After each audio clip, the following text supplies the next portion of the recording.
recordings that I'll be sending you.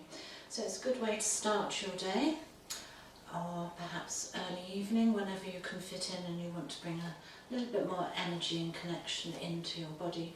So let's start, as always, in Tadasana, which is, as well as our starting position, our resting position. So we want to make ourselves feel as balanced as possible, connecting deeper into the earth, into our mat or the floor, finding the heels, spreading the toes, then letting that energy ripple up as we strengthen and lengthen our legs, finding our knees and our pelvis, feeling the muscles, and then lengthening the arms, drawing that energy from the tailbone right through to the back of the neck and beyond the crown of the head.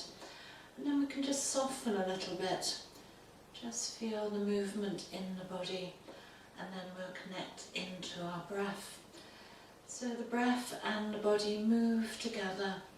It's quite subtle, but you can feel it, the inhalation, the end of that inhalation as it crosses over to the exhalation, and that little bit of stillness when the body empties the breath, and that all starts again. So as we change our position, the breath moves into different spaces. Now we can feel our ribs opening to the side, the gentle flow of our breath synchronized with our movement, and now we lengthen and stretch, and the whole body is starting to connect now, bringing the energy up and keeping that length as we open ourselves to whatever today will bring back into Tadasana. So we start here by stretching the arms, and when we do that we can feel a release around our shoulders, inhaling up. Again, that big stretch through the sides of the body, little fingers, shoulders. Keep your chin slightly forward so that we can lengthen over to the right from the heel into the fingertips. Inhaling up and exhaling over. You could repeat that, just feeling the movement with the breath. Coming up, looking beyond the fingertips, and we can feel the pelvis coming forward a little bit now as we bring the arms down. And let's just get a little bit more movement into our shoulders. And feel the shoulder blades and the shoulders. And then we're going to just bring the shoulders forward and feel the back ribs opening, dropping a little into the hips. So try not to lean too far into your knees, drawing up strongly through the front of the body, and just dropping a little deeper into the hips. Maybe just bring the shoulders and the fingers towards each other. Take a big breath here and you'll feel your back ribs open. And the more we can open our ribs, the more space we have for our lungs, and we can breathe freely. And again, a little bit deeper, so the whole back of the body starts to open, synchronizing that with your breath, back into Tadasana. And now we're going all the way, so we're going to sink a little bit deeper into those hips, and we're going to bring ourselves a bit further towards our mat, maybe the ribs towards the thighs or even on the thighs, but just let your body fall wherever gravity takes it. And we're looking a little bit further forward now. Try to resist the shoulders, as always, coming to the ears. So everything's pretty soft really, apart from we can feel the support and strength of our legs.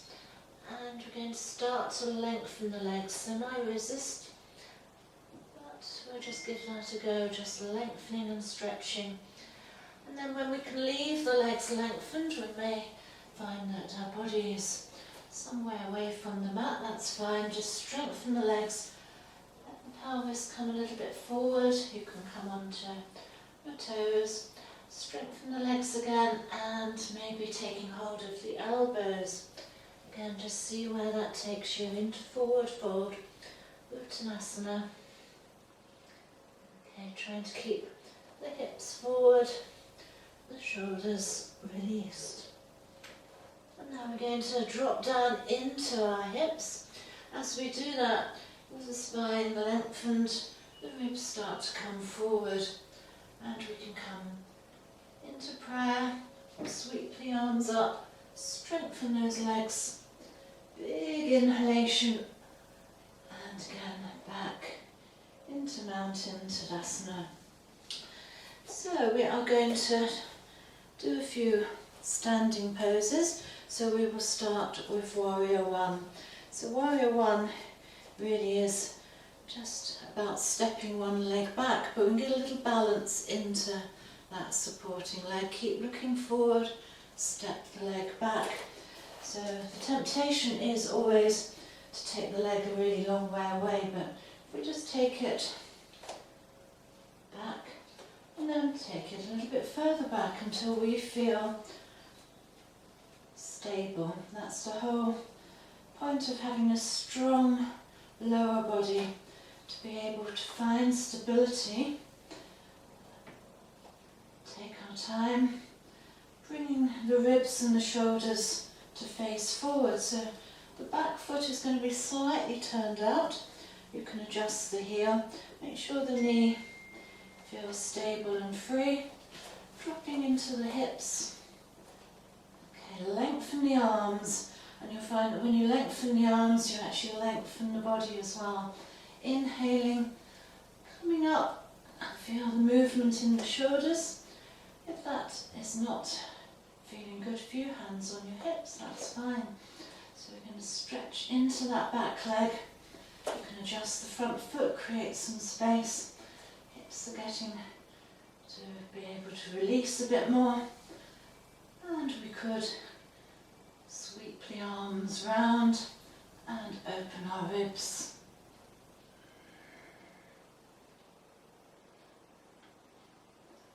Okay, looking forward again.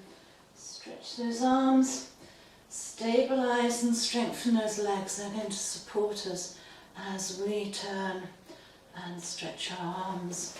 If we want a bit more space, Warrior Two, we can take the legs wider, dropping into the hip. Now resist leaning into that leg. The weight, the spine is in the centre. Open the shoulders. Take a breath. Revolved. Slide the back arm down. Feel the space around your shoulders. Okay, it's the ribs that open. It's not just lifting the chin. Bring the arm back. Now, depending how far you've taken those legs, we may need to walk them in again. So I'm going to walk mine in, keep my knees wide. And I'm going to bend the knees and drop down into my seat again, bringing my hands away from the feet, underneath the shoulders. So we're going to stretch those arms and legs. Bring our ribs forward, looking forward. You could just stay here, especially if you've got any feelings of strain in your hips or your shoulders. But if all is well, we've got the strength in the legs and the arms. We're going to keep one hand on the floor or on the mat. Strengthen those three limbs. That's all you need to do, just strengthen the limbs and you will turn the ribs towards the side. You can leave the arm on your back, or we stack the shoulders, looking just with the eyes, chins down, lengthening the spine. Feel that strong support. Take a big breath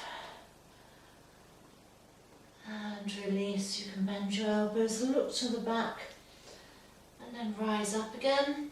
Take a moment to transfer over to the other side.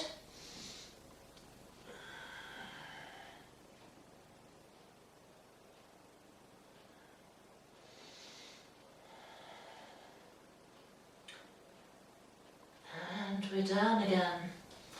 So we're going to keep those knees wide, drop down into our hips and rise up again.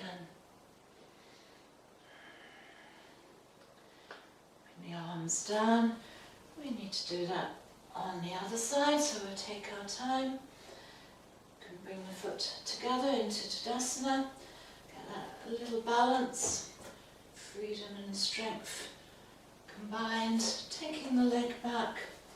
Maybe those hips are starting to soften and release a little bit more now. And we'll adjust the leg until we feel stable into our warrior one.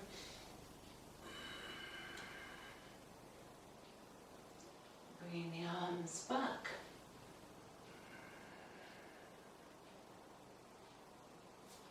Sweeping them up again. And of course, as it's your practice, you can repeat as many times as you like. Take it as slowly as you like. You can always pause, go back, or you may find your body can continue your practice without any guidance. So we're in warrior two. Okay, when we feel stability into revolved.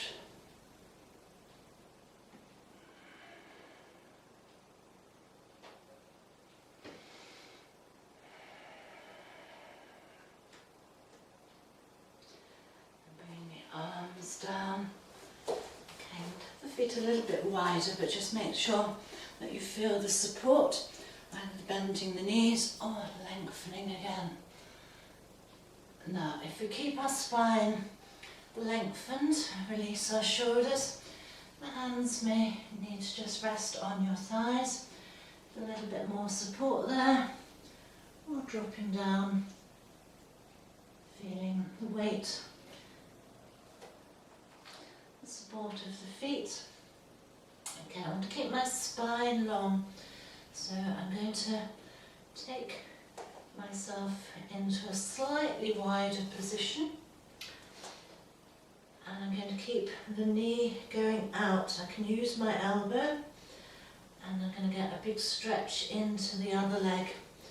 And just be careful with your ankle. You're dropping into the hip. Now I'm still supported. It is the hip that rotates, so we don't want to twist the knee or the ankle, and we may just feel that movement in the hip, but stay supported. Don't go any further than your body feels comfortable, and keep that support. You always need to know that you are in control. Right, just be really careful that the knees start to face forward as you move over to the other side. Okay, we're down into the hip.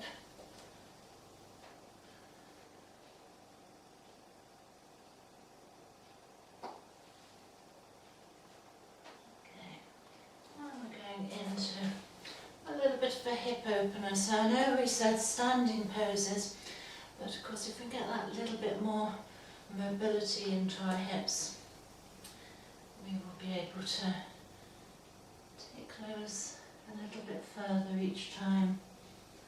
And anything that we do where we're supported is going to be somewhat safer. So if you're looking out for your hips or your shoulders, more floor work, less standing poses. Right, so we're walking the legs back, toes can turn forward, either bend the knees again, or you can bring the arms out. We're pulling back into the hips, but the strength is in the legs, the length is through the body, rising up and coming down. So finally we're going to go into triangle, which has many, many benefits, internal benefits, a little bit of a balancing, and lots of movement in those hips and length through the spine. So again, it's tempting to turn towards the way that we think are going towards that leading leg. So I'm going to resist that, stay in our centre, know where our hips are, lengthen and strengthen the legs. So I've got this hip coming in, this one's opening a little bit, and my feet are connected.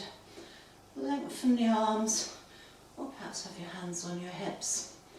And now we can turn, but when you turn, try not to lean into that arm. So take a moment, strengthen those legs, and then just going over. Okay, chin can come slightly in, you can open those arms. In fact, gravity does quite a lot of the extra movement.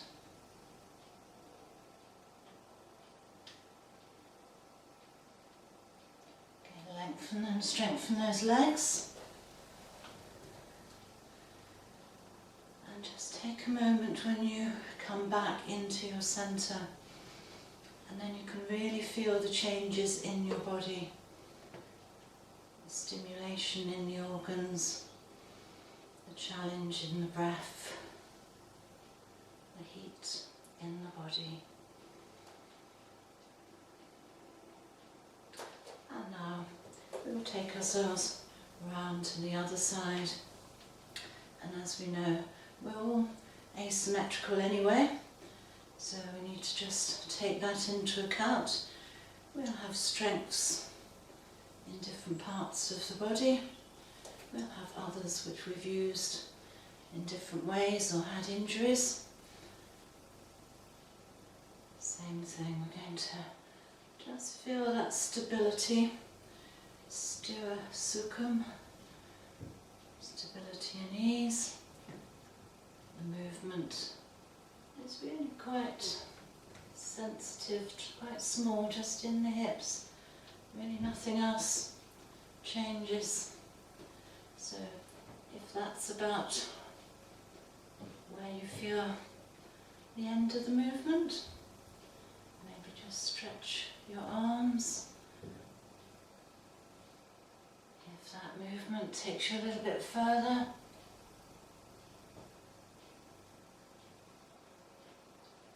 and then the breath could take you even further.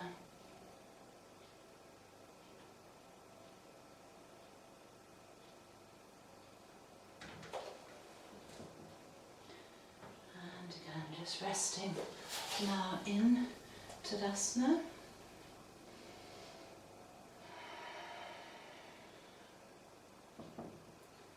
And you may feel that you would like to just sit or lie down in Shavasana now, or take yourself to the front of your mat. Big stretch, all the energy rippling through the body, strengthening as we release down, looking forward.